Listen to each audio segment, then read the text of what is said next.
Hey guys, how's it going? Hope you're doing well. My name is Crown, and today I'm going to read you some very interesting stories that I hope that you're gonna love. And now, without further ado, let's go!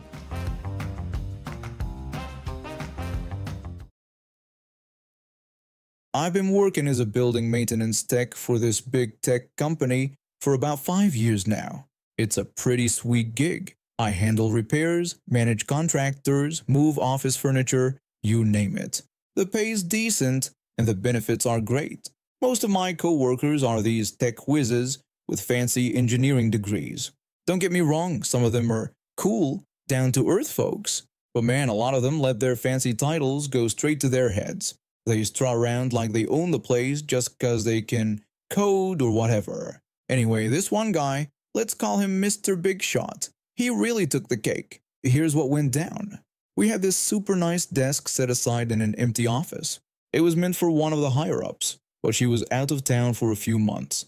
So we were just storing it until she got back and could tell us how she wanted her office set up. One day, this new guy, Mr. Big Shot, decides to set up shop in that spare room with a fancy desk. I warned him that he could use the room if his supervisor approved, but he shouldn't get too comfortable as we'd need to move the desk out soon. He nodded as if he understood, but I could tell he wasn't really listening. You know the type, thinks he's God's gift to engineering or whatever. So a few weeks go by and it's finally time to move the desk. I show up with my team ready to do our job. As soon as Mr. Big Shot sees us, he goes ballistic. Mr. Big Shot started yelling, demanding to know what we were doing and insisting we couldn't take the desk. He tried to assert his importance by asking if we knew who he was. I calmly explained that we had told him this was temporary and that the desk belonged to someone else. He continued to shout, declaring that he was an engineer and deserved the desk. I tried to reason with him, acknowledging his frustration but explaining that we had to follow orders. He kept yelling and carrying on, but we just kind of shrugged it off and did our job. We're used to dealing with entitled folks, so we just tuned him out and moved the desk. But Mr. Big Shot wasn't done. Oh no, he decided to take his tantrum to the front desk.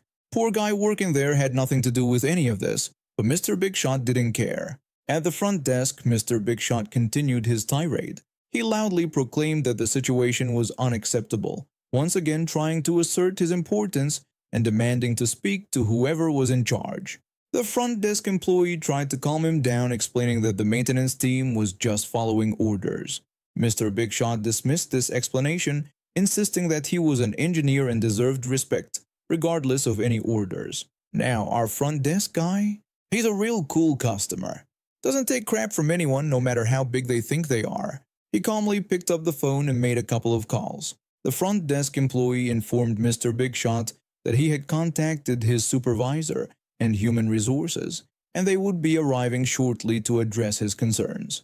Mr. Big Shot responded with bravado, declaring that they would sort things out and that we'd all be sorry. Well, let me tell you, things didn't quite go the way Mr. Big Shot expected. His supervisor and the HR rep showed up, and they did not look happy. They took one look at the situation and pulled Mr. Big Shot into a private room. We all tried to act like we weren't eavesdropping, but man, you could hear the shouting from down the hall. It went on for a good hour or so. When they finally came out, Mr. Big Shot looked like he'd seen a ghost. Turns out all this fuss over a desk led to them taking a closer look at Mr. Big Shot's background. And guess what they found? The guy had lied on his resume. He wasn't qualified for his job at all. Apparently, he'd bluffed his way through the interview somehow, but now that they were really looking, it was obvious he didn't have a clue what he was doing. All those times he'd been acting superior? Total fake. The HR rep came over to us later and filled us in. The HR representative thanked us for bringing the situation to their attention. He explained that their former employee, Mr. Big Shot, had fabricated significant portions of his resume and had been terminated immediately. When I expressed surprise that all this happened over a desk, the HR rep noted that sometimes it's the small things that trip people up, and they were glad to have caught it before any real damage was done. So there you have it. Mr. Big Shot, who thought he was too important for the rules, ended up losing his cushy job all because he couldn't handle not having the fanciest desk in the office. After all that drama, The bigwig the desk was meant for decided she didn't even want it. We ended up donating it to a local school. Just goes to show, no matter how smart or important you think you are, it pays to be honest and treat people with respect. Because you never know when your lies might catch up with you, or when the maintenance guy you're yelling at might be the one to start the domino effect that brings it all crashing down. My father, a former police chief, had always been the pillar of strength in our family. He was the kind of man who'd run into a burning building to save a stranger, no questions asked. But a year ago, everything changed. It was just another day on the job for him. A routine traffic stop turned into a high-speed chase, and in his determination to protect the public, he ended up in a horrific crash. The doctors said it was a miracle he survived, but the price was steep. He lost the use of his legs. Watching my dad, once so active and independent, struggle with his new reality was heartbreaking. I knew I had to step up, so I moved back home to help care for him. We quickly realized our house wasn't equipped for his wheelchair. That's when I decided to build a ramp. I spent weeks planning and constructing it. It wasn't just a ramp, it was a symbol of our family's resilience. Dad's eyes lit up when he saw it, and for the first time since the accident, I saw a glimmer of his old self. But our relief was short-lived. Enter our neighbor, the self-proclaimed queen of our homeowners association. I'll call her Karen because, well, that's exactly what she was. It was a quiet Sunday morning when I heard a commotion outside. I wheeled Dad to the window, and what we saw made my blood boil. Karen was standing on our lawn directing a group of workers who were dismantling our ramp. I rushed outside, my heart pounding. I confronted Karen, demanding to know what she thought she was doing. Karen responded dismissively, stating she was removing what she called an eyesore from the neighborhood. I explained that the ramp was a necessary accommodation for my disabled father and that she had no right to touch our property. Karen scoffed, saying she didn't care about our situation and that the ramp violated homeowners association guidelines, bringing down property values. I argued that we didn't need homeowners association approval and that the Americans with Disabilities Act protected our right to have the ramp. Karen rolled her eyes, expressing her lack of concern for my father's disability and insisting that rules were rules. She declared that the ramp would be removed regardless of our wishes. I was fuming at Karen's heartlessness. I turned to the workers, who were looking increasingly uncomfortable. I warned them to stop immediately, threatening to press charges as their actions were illegal. One worker tried to explain that they were just hired to do a job and didn't know the situation, but Karen interrupted, ordering them to continue the removal. I couldn't believe what was happening. I rushed back inside to call the police, praying they'd arrive before the ramp was completely destroyed. As I dialed, Dad wheeled himself to the door, a determined look on his face I hadn't seen since the accident. He insisted on handling the situation himself. I followed him outside, worried about what might happen next. Dad addressed Karen, strongly advising her to call off the workers immediately. Karen sneered, questioning who he thought he was to tell her what to do. Dad calmly introduced himself as the homeowner, the reason for the ramp's existence, and the former police chief of the town. Karen faltered slightly but maintained that his former position gave him no authority in the situation. Dad agreed but hinted that he had friends who did have authority. As if on cue, 3 police cruisers pulled up, sirens blaring. The officers who stepped out weren't just any officers, they were Dad's former colleagues and friends. One officer approached us, addressing Dad as chief and asking about the problem. Dad quickly explained the situation and the officers' faces hardened as they listened. Another officer turned to Karen, informing her that she was trespassing and destroying private property. He ordered her to leave immediately. Karen sputtered, trying to justify her actions with Homeowners Association rules, but the first officer explained that the Americans with Disabilities Act superseded any Homeowners Association rules, and her actions were not just unethical, but illegal. Karen's face turned an impressive shade of red as she realized she was fighting a losing battle. A third officer addressed the workers, suggesting they pack up and leave unless they wanted to be charged as accomplices. The workers quickly gathered their tools and left, leaving Karen standing alone on our lawn. Karen desperately tried to assert her authority as the president of the Homeowners Association, but one of the officers informed her that she was being placed under arrest for trespassing and attempted destruction of property. He began to read her rights as they led her away. The nightmare was over and our ramp was safe. But more than that, I saw a spark in my dad's eyes that I thought had been lost forever. He might be in a wheelchair, but he was still the same brave, principled man he'd always been. My son had just turned 16 and landed his first job at the local Walmart.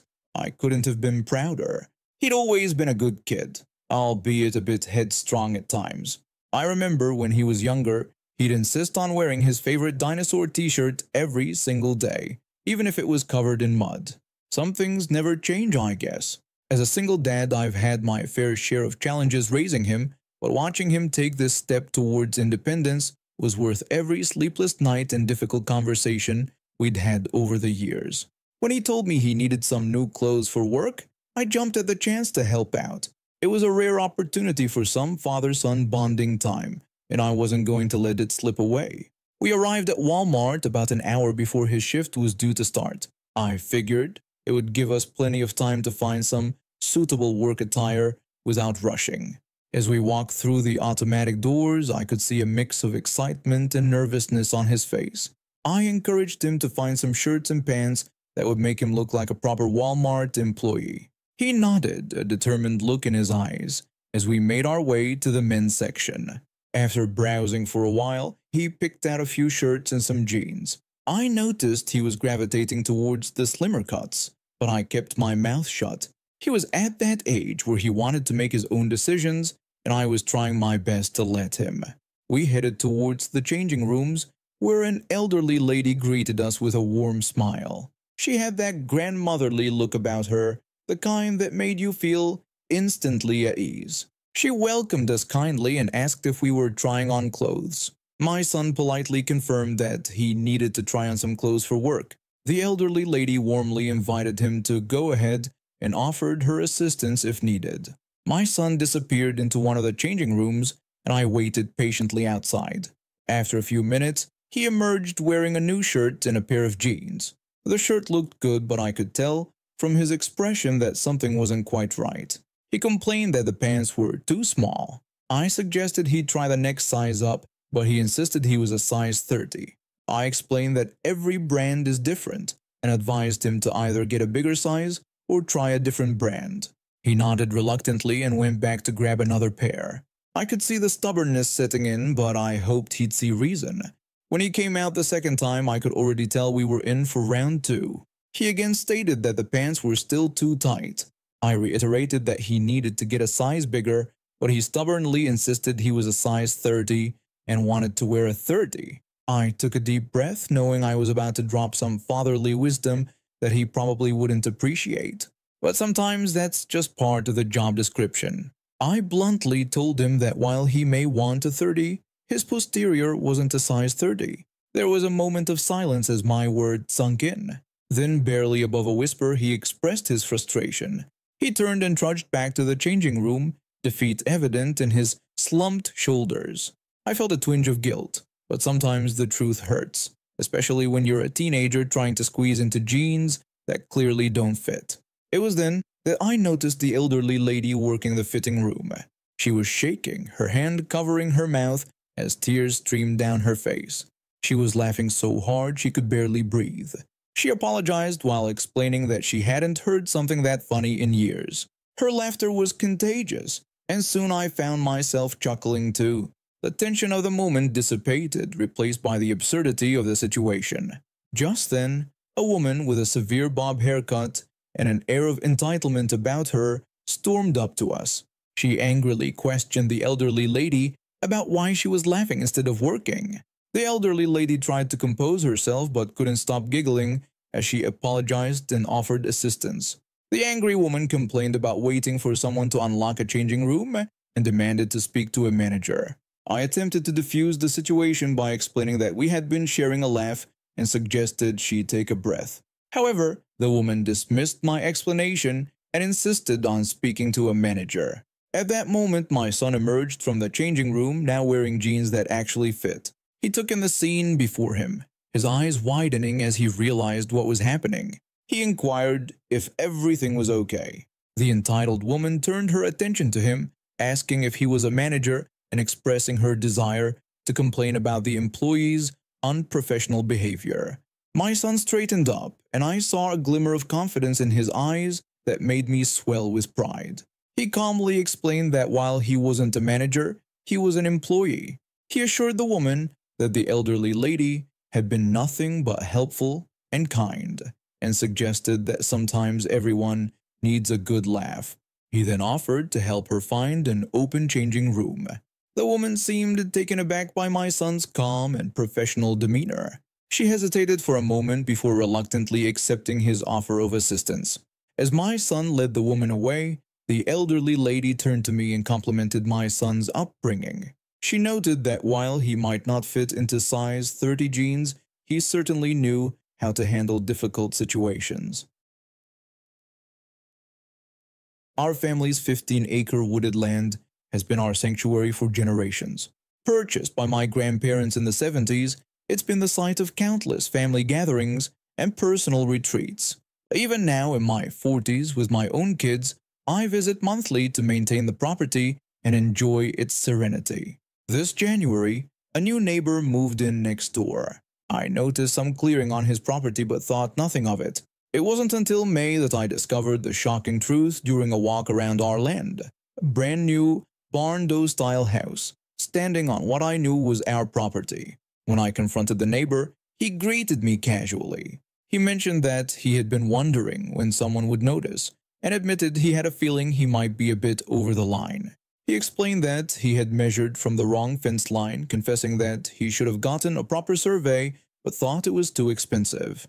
His nonchalant attitude about building on our family land made me very angry. A survey confirmed my fears. His house was entirely on our property, with our line starting 25 feet before his structure.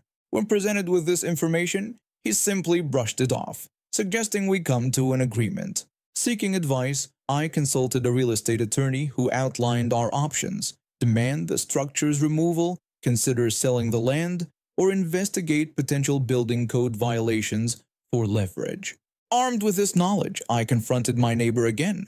I informed him that I had spoken with an attorney and told him he needed to move his house off our property. He resisted, saying it would be too expensive, and offered to buy the land instead.